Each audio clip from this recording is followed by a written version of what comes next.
Hello, everyone, and welcome to Dream Leapers.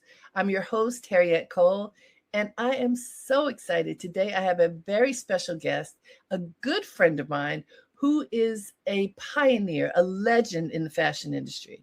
She built a career for herself, well, actually on the runway some, but more behind the scenes, where vision and precision quietly shape everything we see. She is what everyone calls a true pioneer. She is Audrey Smaltz, the founder and CEO of the Ground Crew, which is a professional staffing group managing backstage operations at major fashion shows. Before Audrey, what happened behind stage was at best chaotic, and she revolutionized behind the scenes ecosystems and brought structure, excellence, and opportunity to a side of the fashion industry that once completely went ignored. So not only did she succeed in the fashion industry, but she changed its infrastructure completely. That's major. From her early days in Harlem to becoming a model, an editor, a commentator, the commentator for the Ebony Fashion Fair show, and ultimately a groundbreaking entrepreneur, Audrey has spent decades opening doors and elevating others along the way.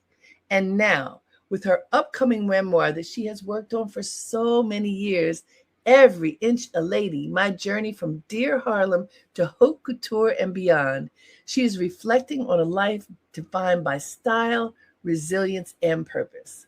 Please join me in welcoming my friend, Audrey Smaltz. Thank you, Harriette. Oh, I'm so proud of you. So, Audrey, you've been talking about this book for a long time. A long time. And I'm so glad that it's coming out right now. Why did you think it was important to put your story in book form? Well, I wanted people to know how I got into the fashion business. And I got in because of Ophelia DeVore. Right. And the charm school that she had on 125th Street, 271 West 125th Street. And I wanted people to know that, it could happen to you too, in a different way, of course. But I wanted people to know how I got started and what I did and what I have accomplished. So that's how I got to write the book and with a friend of mine named Alina Mitchell. Yes. Beautiful. And so Audrey, Ophelia DeVore. So when I moved to New York, which was in the early 80s, Ophelia DeVore's name was huge. If you were in any way involved in fashion or style, you were aware of her because she was so important in like what happened in other communities. There was Barbizon, right? Barbizon was this modeling agency that was a chain, and a lot of people went to that. But Ophelia DeVore was the person in Harlem who groomed young Black women, but not just Black women. Other people went there too. Right. What did you learn at Ophelia DeVore's school? Most importantly, I learned how to walk. Yes. And the woman who taught me how to walk was none other than Miss Bea Richards.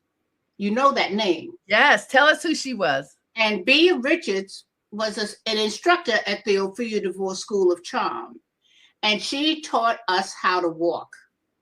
And she said to me, who knows how to walk? And of course, I raised my hand because I had gone to the Ophelia DeVore School. I hadn't put Bea Richards together with the school when I saw her at the Grace Del Marco model agency, which Ophelia owned. And I went to the doorway, and I walked into the room, and, she was very nice about it. She didn't tell me how wrong I was. But because I was the first one to raise my hand, I will try it. I'll teach you how to walk. Right. I know how to walk. I did not know how to walk. Miss Richards took her time and taught all of us. We were about 10 of us in our class how to walk, how to sit, how to raise, cross our legs, how to keep our knees together. It was really she was so fabulous. Miss Bea Richards. I'll never forget her as long as I live. because she taught me how to walk. And wasn't she also an actress? Yes, of course. She was an actress. She was fabulous. Yeah, she became very well known as an actress in Yes. New York City and beyond. There were Yes. many people who were trained through Ophelia DeVore School who went on to do incredible things. That it was a very she trained Diane Carroll. Right. She trained Diane Carroll and many others. Many others. She was very important for young women to understand how to present themselves. Exactly. And as your book is called Every Inch a Woman, to really claim the beauty and power of womanhood, right? Yes, she did. Mm-hmm. And I got the name of my book, the title, Every Inch a Lady, from Harlem. That's a Harlem expression, because I went to PS 136 at 135th Street in St. Nicholas Avenue. That was junior high school. And that was our motto, Every Inch a Lady. And so you use that throughout the book to help people understand what it means to be a lady in the most powerful sense. What does that mean? And what does it mean today, Audrey, to be a lady? Well, first of all, to be a lady, you must know how to walk. You must know how to sit. You must know how to talk to people. You must look at people's eyes. You know, people talk to you and don't even look at you. You must look at people. And every inch a lady is how to act, how to be yourself, how to express yourself. And Bea taught us all of this. Bea taught us how to speak, how to do most everything. She was incredible, Miss Richards. Miss Richards, we called her Miss Richards. We never. Well, you didn't call her by her first name. No. You didn't call Miss DeVore. Miss DeVore was Miss DeVore. That's right. She was not Ophelia. She was Miss DeVore. And so she had Greystone Marco Modeling Agency, which was a very important agency for Black women who wanted to be models. And you were and are 6 feet tall. So you were the right size, the right height to be a model. At what age? Not at that time.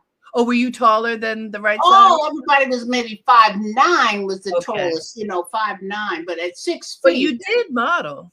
Oh, yes, I modeled. I modeled for Ebony magazine, Sepia magazine. I did fashion shows. I used to like doing fashion shows. Yeah. And then I used to like the commentator. So I wanted to be the commentator, not just the model, but I wanted to be the commentator for the fashion shows. And later on, not only did you become the commentator, you were the commentator for Ebony Fashion Fair for 7 years. Which was, for those of you who did not see this, it became the largest traveling fashion show for African Americans and raised like $50 million for charity over the course of the years that Miss Eunice Johnson, who was the co-founder of Ebony, and you worked with her. But yes. I'm going ahead of myself. Let's go. I want to talk about your early days, because there's so many things that you were able to do that we didn't necessarily think that women could do or that Black women could do. And you were forging a way very bravely and kind of against the norm. Like one of the stories that you tell is about traveling to Europe as a single woman.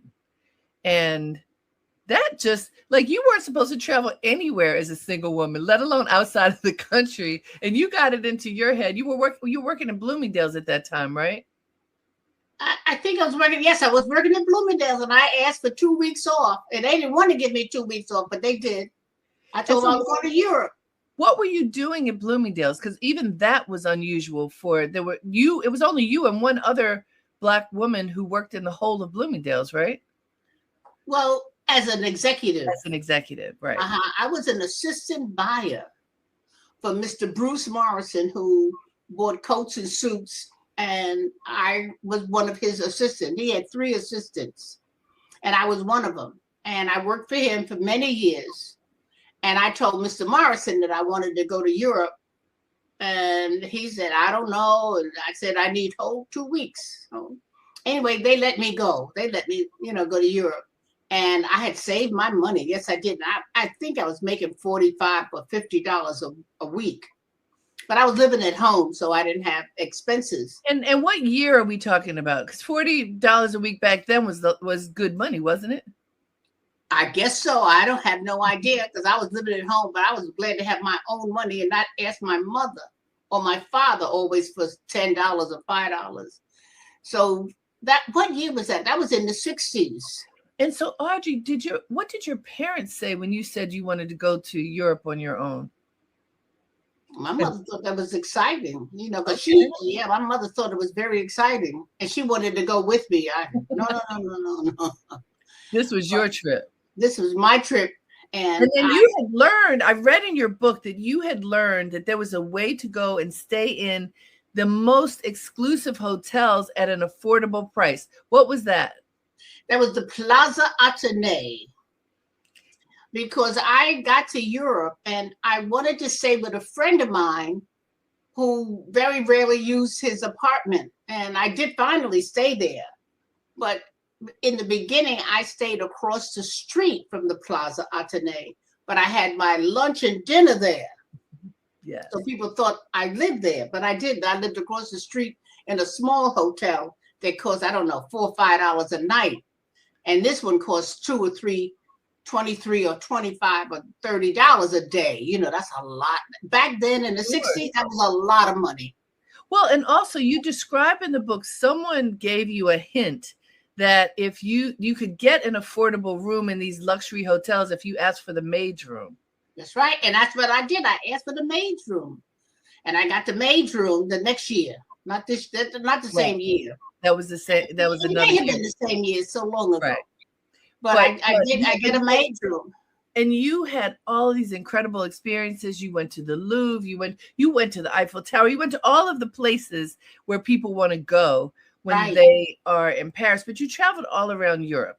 And go, I'm sorry. No, that's a fearless thing to do. Where does that fearlessness come from? I read that I knew I wanted to go to Paris. Mm-hmm. That I knew. And I went to Paris. I don't think I went to Spain that year. No, I don't think I went to Spain. I think I just went to Paris. Mm-hmm. And it was incredible. Oh, and I didn't speak French, but I got hold of a few French phrases and I did all right. I got over, how people, a lot of people speak English, so that was easy. And it was incredible to do something like that because I was very young. In the 60s, if I was born in the 30s, I was like maybe 30 years old. If I was 30, I don't think I was in my 20s. Yeah, you're in your 20s. Now, for context, back then, first of all, the beginning of the 60s in America, this is segregation. It's the beginning of the civil rights movement. Black women were not necessarily thought of as people who were working in Bloomingdale's, working in fashion, and traveling all over the world. You were an anomaly. What was your? I didn't know that. I didn't know any of that. You didn't? No. Why would I know that? I had no idea. I just knew what I wanted to do. Okay. I knew Bea Richards had been to Paris and Ophelia had been to Paris. So I knew that I had to go to Paris because Ophelia had been there and Bea Richards had been there. So your role models had been there, so there was no reason why you shouldn't be able to go. Exactly. Okay, well that's important because I had role models. I had Bea Richards and Ophelia DeVore. Now, you also had the reality of someone who is climbing in her 20s. You were supposed to be married by then. That, a nice young lady was supposed to get married by the time she was in her 20s. And your mother was asking you. Ooh, my mother was having a fit. The first time I got married, I was 31 years old. My mother was having a fit. 31. And so when she was saying this from your early 20s all the way up until then, she was bugging me, when are you going to get married? What were you saying to her? Because you weren't doing it. Oh, I don't know. I would tell her I didn't meet the right person yet. Or I would tell her anything. I used to lie a lot. Why was that not what you wanted to do back then? I didn't want to get married. I really didn't. I liked living at home with my mother and father. They were easy. They were nice to me. I had my own room. My brothers were no longer there. I had much older brothers. They were like 7, 8, or 9 years older than me. And so they had left home already, and I was the baby. And so I was home. We had a 2-bedroom apartment, and I had my own room. Can you imagine? I had my own room. Very few women at 20 some odd years old had their own room. They were sharing it with somebody. Right. And so you were comfortable. Very comfortable. Understood. Hey guys, this is Dream Leapers with Harriette Cole. We are talking with the one and only Audrey Smaltz, my dear friend who has just written a memoir. It is called Every Inch a Lady, My Journey from Dear Harlem to Haute Couture and Beyond. So Harlem, you have a saying about Harlem. What do you say that I don't want to say it, you tell us. I was born, bred, buttered, toasted, jelly, jammed, and honeyed in Harlem. That took me a long time to figure that one out. Born, bred, toasted, buttered, jellied, jammed, and honeyed in Harlem. I'm a Harlem girl. You are a Harlem girl. Well, I got to give you my address. 2651 7th Avenue at 153rd Street. Beautiful. And the Harlem River Bridge took you right across the Harlem River. And when you got to the other side of the river, what was there? The Yankee Stadium. So you were close to Yankee Stadium. What was the name of your neighborhood, Audrey? What did they call your neighborhood? Oh, the Harlem River Houses. It was, I think, the first project ever built in Harlem, the Harlem River Houses. And it was only 4 stories tall. It didn't have elevators. So we had some people lived on the 5th floor, but not in my neighborhood. We had the 4th floor, and we were in apartment 2A. So Audrey, tell us what projects were then, because I have learned, because I've interviewed a lot of people about the early days of projects, and they were incredibly wonderful. People loved them. The buildings were lovely and the grounds were beautiful. What people think of as projects today is not what you grew up in. Can you describe what the projects were and what they looked like? Well, we were a project that was only 4 stories tall, and I said in some places there were 5 stories, but that was on the riverside. That's and I lived on the riverside. I didn't live on the other side, so I lived on the riverside, and it was clean, girl. It was so clean and so neat, and you had this man. I can't think of his name right at this moment, but Thurman.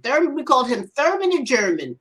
Because he would walk around the neighborhood, watch to see that we weren't getting into trouble.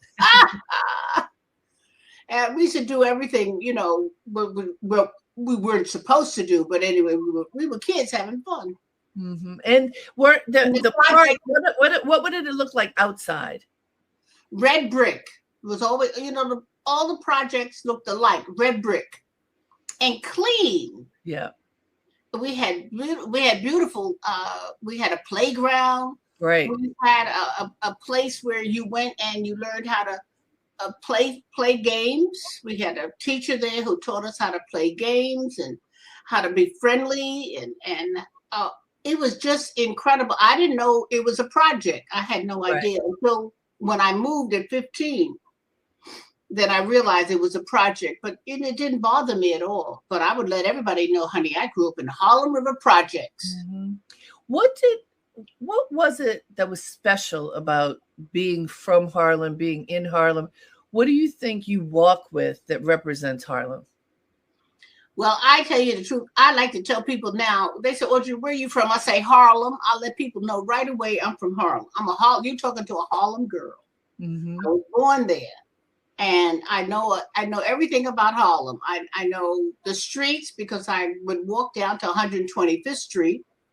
Naturally, I'd walk to 145th Street where the 2 theaters were. You had the Odeon and another theater, I think the Hamilton, I think.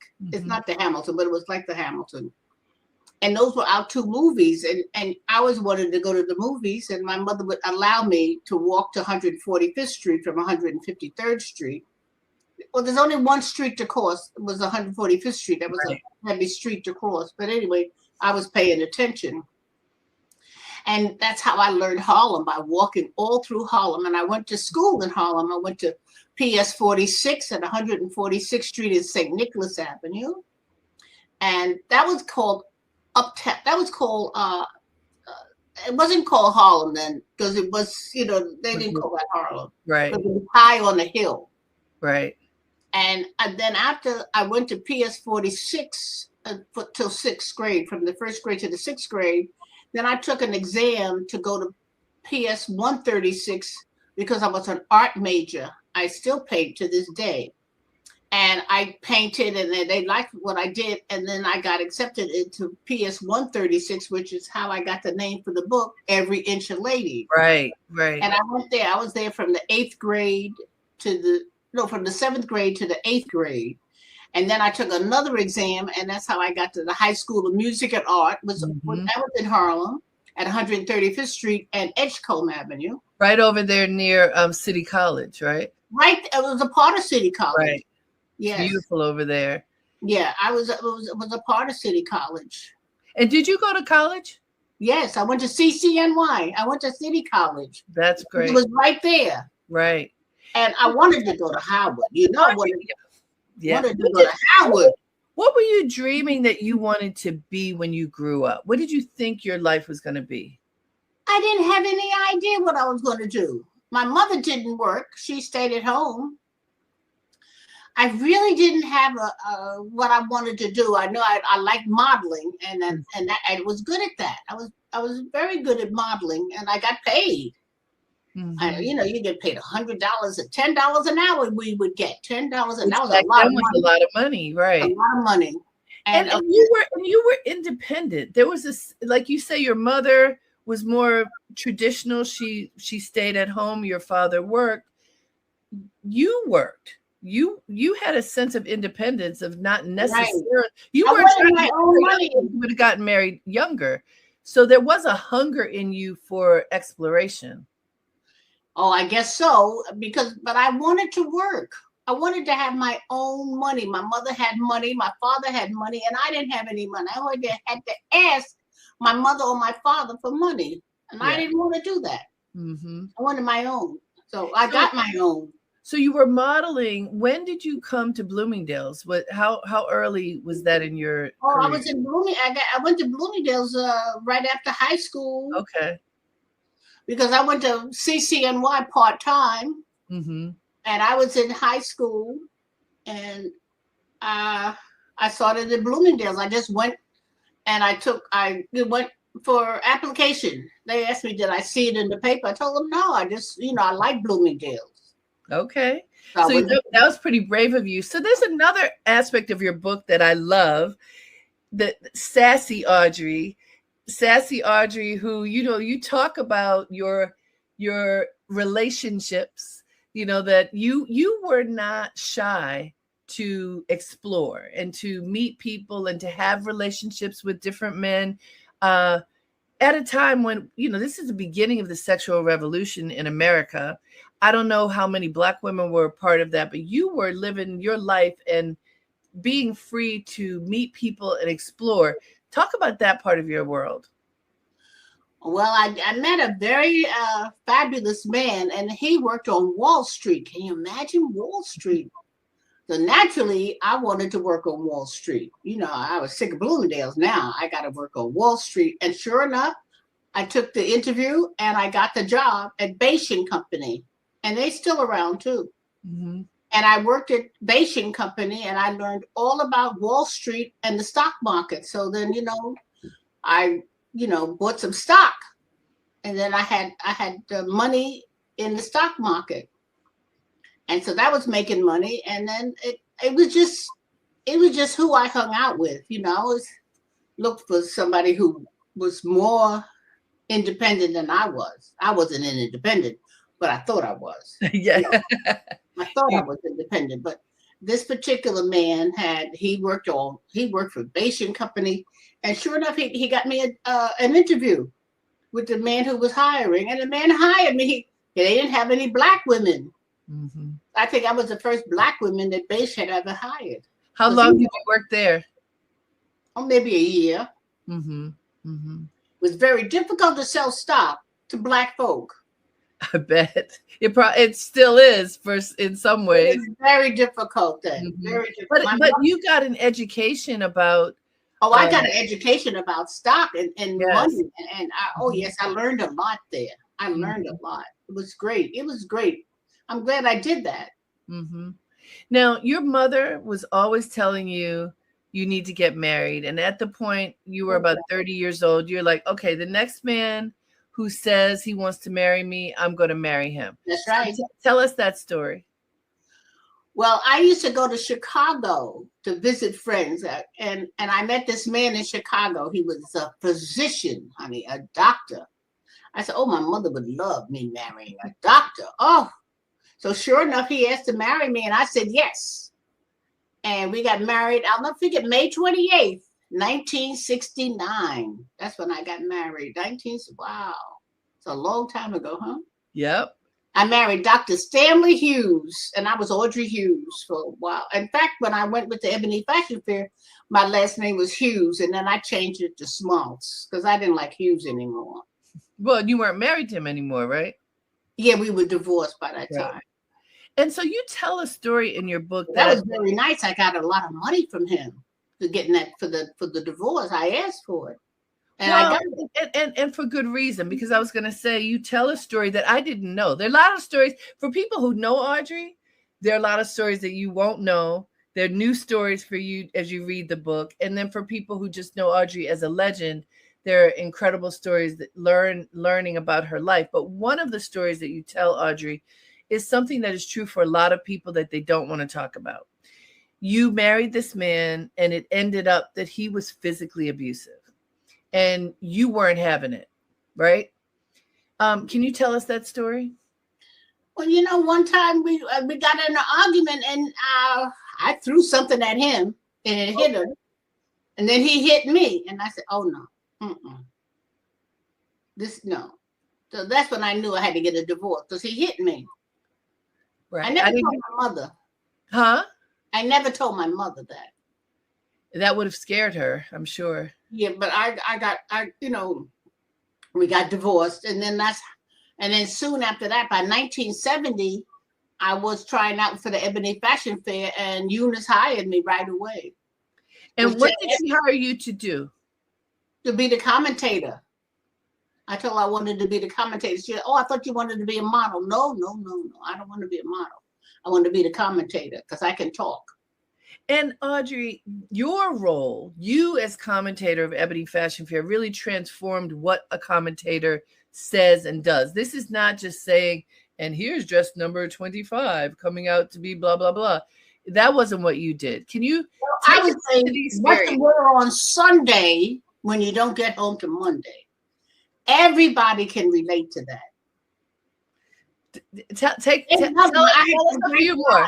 Tell us a few more of some of those great lines you had. Or what to wear on Sunday when you don't get home to Monday. And I would talk about the dress, but I would tell them things about the dress that they couldn't see. They couldn't see that the dress had a draped hair and a scarf.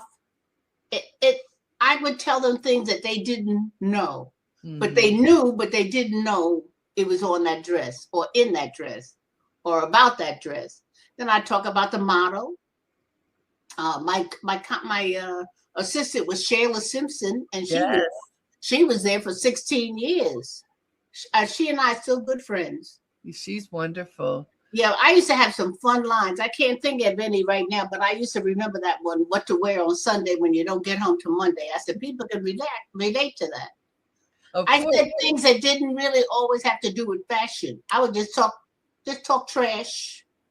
And talk life and lifestyle and experience and fantasy. A lot of these women who were in the audience might never have the experiences that you had traveling around the world, and they got to live vicariously through you. I guess so. And you'd be surprised how many women didn't have an umbrella. Really? Umbrella. I didn't realize that until I got to Ebony. Wow. Hey guys, this is Dream Leapers with Harriette Cole. We are speaking with Audrey Smaltz, who has written an incredible book, her first memoir. It is called Every Inch a Lady, my journey from Dear Harlem to haute couture and beyond. So, Audrey, while you worked with Eunice Johnson, just for context, for people who don't know, Johnson Publishing Company published Ebony and Jet. Mr. Johnson was renowned as a successful entrepreneur, and Eunice Johnson, his wife, was by his side.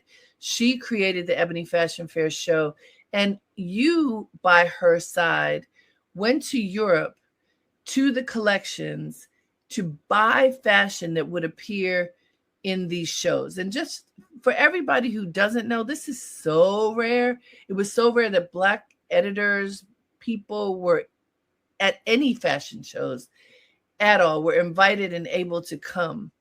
And Mrs. Johnson came with her checkbook. Take us into that experience of going to the shows in Europe.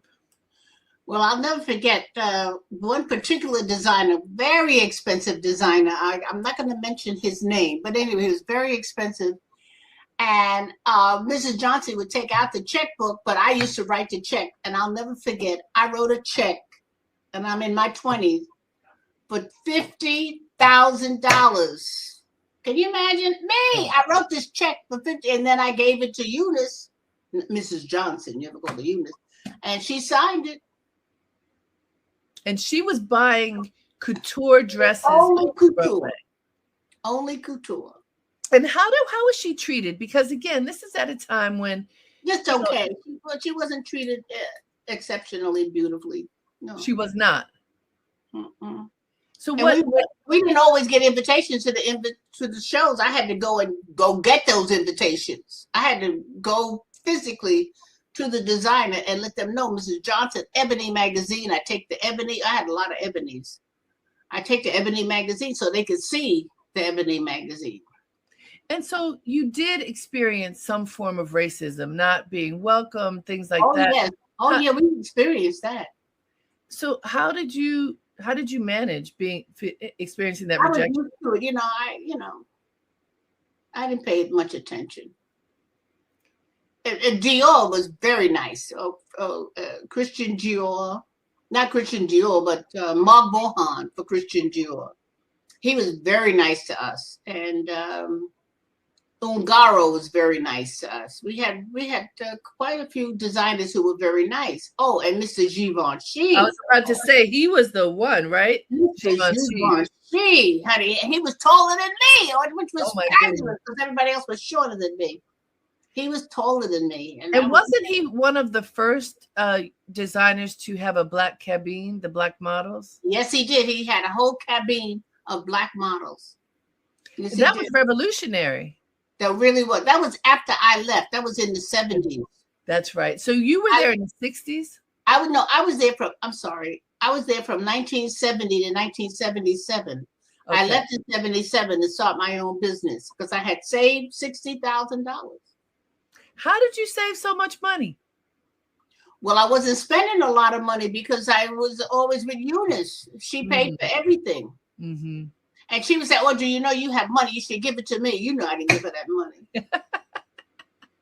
I didn't give her that money.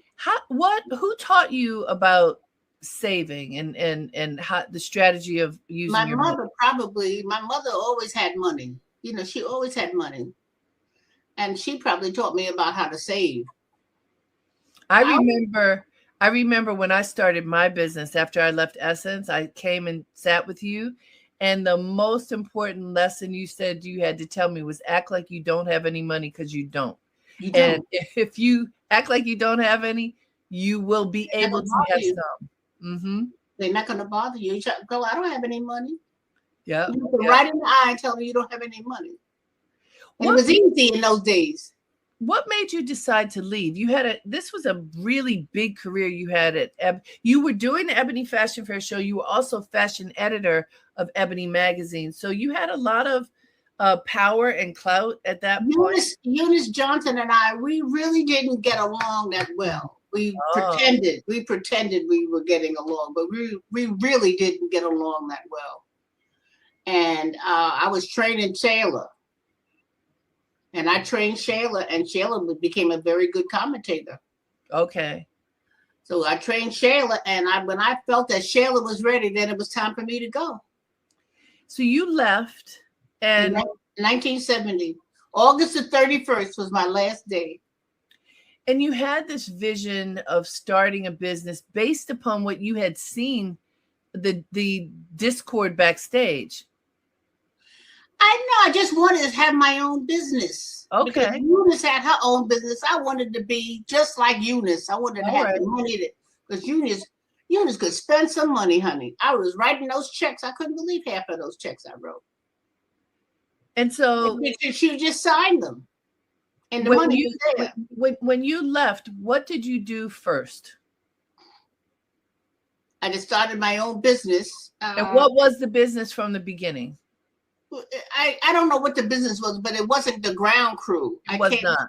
No, I came up with that name because Martin Luther King gave a speech, and in that speech, he talked about the Ground Crew, and I liked that. So I took that speech, the Ground Crew, out of that speech that Martin Luther King had given. And he was talking about the importance of those people on the ground, making it possible for the flights to take flight, the airplanes to take flight. But I just love that name, Ground Crew. Oh, wow, that sounds fabulous. But you describe in your book being backstage at many fashion shows and seeing the models not being organized, their clothes weren't organized. And the models used to, I hate to say this, they used to take shoes. They used to steal. They used to steal. Oh, you said it. I didn't say it. You saw it. You saw it with your own eyes. And I said, so then you said, look, I'm going to create something where there can be order and structure backstage, and that won't happen. But it took you a long time to convince fashion designers to let you. Oh, we don't need you. We don't need you, Audrey. Oh, I said, yes, you do. And you describe one time in the book when you go for an appointment and you're dressed to the nines, as my mother would say, and you go in there thinking you are looking the part. But what happened? Well, sometimes Mrs. Johnson would tell me that I look too good. Oh. Because I used to wear designer clothes. I would go to the designers and I said, show me your room where you're getting rid of clothes. And I look and they let me buy some of those clothes, and not a lot of money either. $100, $50, So you were very well dressed along the way, but you learned that being well dressed did not get you that contract. No, but I was always well dressed. Mm-hmm. Oh, in fact, what I have on now, this is a T-shirt, and it has dice. Yes, I have earrings that match, but I didn't put the earrings on. And this is a Patrick Kelly. So this Patrick died in he died. He was very young when he died. It was in the 80s. He died when, at the crescendo of the AIDS epidemic. He was right. He had AIDS. He was a talented fashion designer. For people who don't know, African-American designer from the South who was in Paris. He was one of the first Black designers to really have a global impact in fashion. And unfortunately, he passed away from AIDS in those early days when we lost so many people. So this is a Patrick Kelly T-shirt, shirt. It's a silk shirt. And I had earrings to match and so forth. I didn't put the earrings on. He was such a whimsical designer. Yeah. Oh, honey, he wore overalls every day. Right. And I used to wear overalls too. That was the thing to wear, overalls. The blue. Yeah, that was fun. So back to the Ground Crew.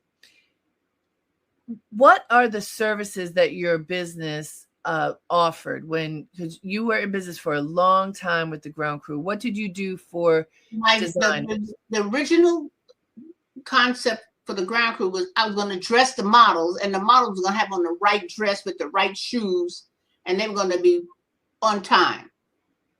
And I used to get people together and I trained them how to dress, and then they would go dress and I would be in charge, and then I would send them out.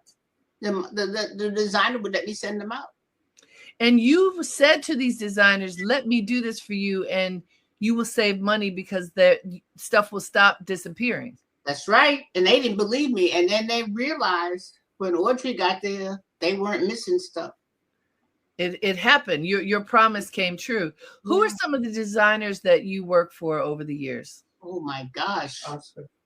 Oscar de la Renta, Pauline Trigger, Bill Blass, you name all the top New York designers. And then I went to Europe. I did Patrick's fashion shows too. And then I worked for some designers in Paris. Not too many, but just one or two. And I worked for all the leading designers in New York City. Not all of them, but a lot of them. Many. And enough for me to be in business. And in the way that you were trained by Ophelia DeVore, you trained your staff how to present themselves, how to do their jobs. What were some of the lessons that you taught them? Well, first of all, they had to all wear black. You would only wear black. And they had on black shoes, black slacks, black dress, black whatever. It had to be black. Why did they have to wear black? What did that mean? Well, they were like, you couldn't see them. Like you couldn't see them, you know. Okay. They were out. They were just there. They were there, all ready to work. Right. And I decided, I made a decision. They only wanted them to wear black, and of course, I only wore black. Mm-hmm. And we got a lot of jobs because they were shocked. They said, "Well, everybody has on black." I said, "Oh yeah, that's our signature. We only wear black."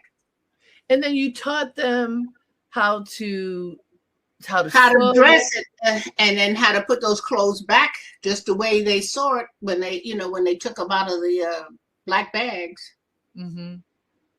Yeah, and I know, Audrey, sometime over the years, there have been people who, other than you, who've done backstage, who didn't pay their staff. They would say, well, just come because it's experience. And you always... I always paid. And you got paid $10 an hour. And I started out at 20, and I knew, no, I can't make a living with giving them 20. So I gave them 10 an hour, and they were thrilled for 10 an hour. Because I paid them right after the show, they got paid. Mm-hmm. And then when I was in business for a while, they got paid. I told them, come on Tuesday and I'll have a check for you. Mm-hmm. And how long did you run your company? Around 40 years. 40 yeyears. That's amazing. 40 years. And I had other people doing what I did too. I couldn't do all those shows because I'd have shows following each other, and I couldn't do a show. Right. And so you had to teach people how to be Audrey Smaltz. How to be Audrey Smaltz. Which is sometimes hard for people to do, to teach someone to be able to step into your shoes. Did you find that difficult to do? No, I had Ann Agnello. She was Italian. Then I had my niece, Betty Cole, BP. BP. Yeah, I had BP and Ann Agnello. I had Douglas Says. I had a male. Because Douglas said, you got all these women working for you. You don't have any men. I said, okay, you be my first man. That's great. And a lot of people who've worked for you are like Douglas, fashion designers, people who do other things in the industry as they also helped you. Right. Cassandra Bromfield. Oh, yes, Cassandra. She was fabulous. Yeah. Oh my God. And sewing is important because sometimes you have to stitch things up very quickly, right? Right. Uh-huh. Cassandra was fabulous. I have to call her. I'm glad you mentioned her name. Thank you. She's a lovely person. Yes. Okay, so I want to go back to your personal life because there's someone who you talked about for a long time who was really important to you. That was Lionel Hampton. Tell us about him. I don't know, how did I meet Lionel? I'm trying to remember how did we meet. But anyway, we met and we were together for about 11 years, but he didn't want to get married. I wanted to get married. He didn't want to get married. So I kept saying, well, when are we going to get married? And he was putting it off. And then finally I said, oh, that's it. My mother had a fit that I broke off with Lionel Hampton. I said, yes, I did. I wasn't going to hang with him anymore. I'd been with him 11 years and he didn't want to get married. Oh, no. So I told my mother, I'll be okay. I'll be fine. And you were. Hey guys, this is Dream Leapers with Harriette Cole. We are talking right now with Audrey Smaltz, the creator of the Ground Crew, and her upcoming memoir is Every Inch a Lady: My Journey from Dear Harlem to Haute Couture and Beyond. So, Audrey, I want to know about your beloved Gail Marquis.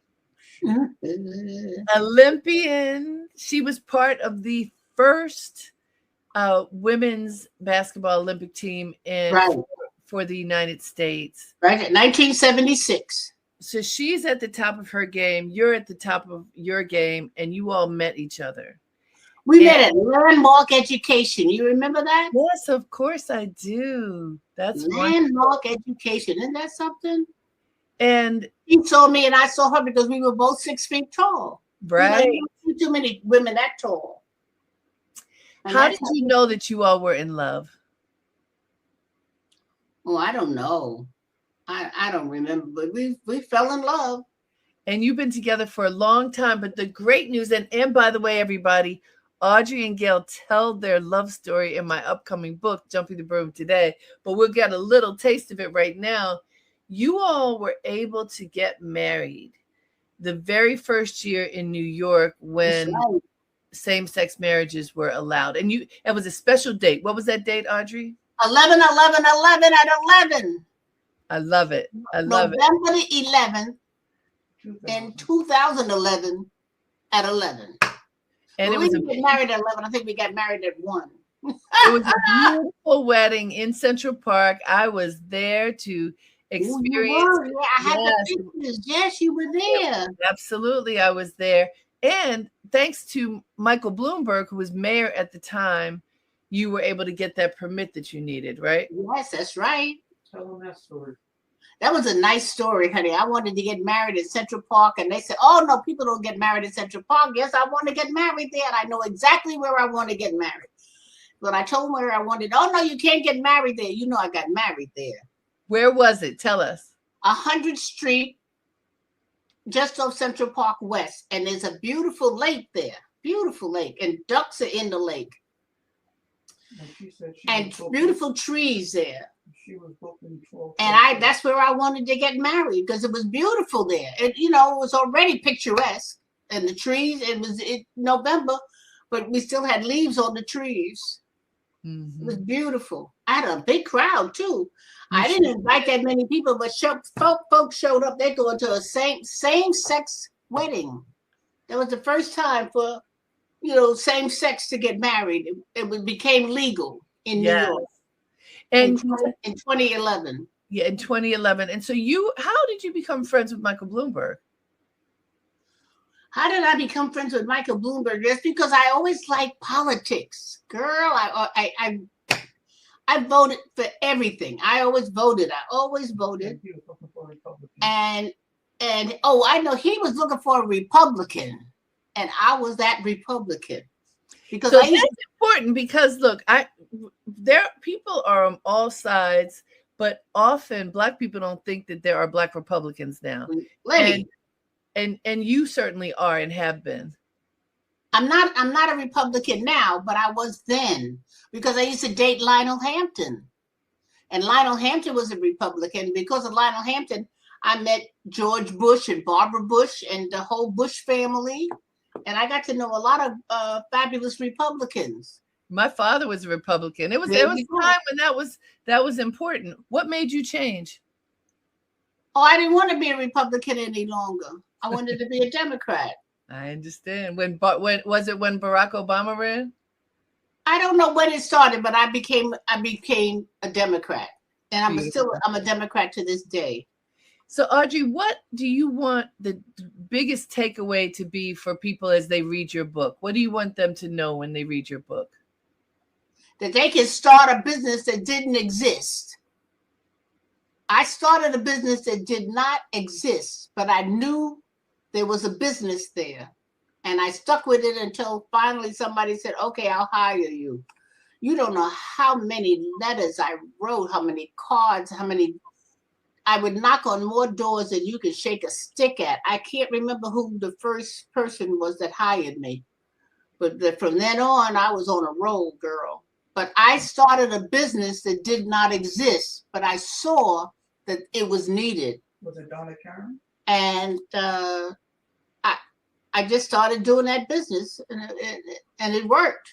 And you have been incredibly successful being. And a lot of people who work for me started their little business too. Yes, that's right. Excellent. Well, congratulations on your book. It's a wonderful read. I think people will learn a lot and enjoy your fabulous storytelling. And I'm so glad that you were able to complete this at what, 89 years young? I'm 89 young. I born in 1937, June 2nd. That's it was beautiful. a Wednesday at 6:30 p.m., my mother said. That's beautiful. Well, congratulations, Audrey. It's always good to talk to you. And your book is wonderful. This was a nice talk we had. Thank you, dear. Did you learn anything? So much. Yes. Thank you. I want people to learn something. Start a business that does not exist. And there's a lot of businesses out there that don't exist, that need to be. Yeah. Well, you did it. And so that means they can too. Thank you. They can do it. Oh, yes. And thank you to all of you for tuning in. It has been wonderful to talk to my dear friend Audrey Smaltz and have her share just a bit of what's in her book, Every Inch a Lady. Take a look at it. It is a wonderful read. Until next time, have a great day and make it count.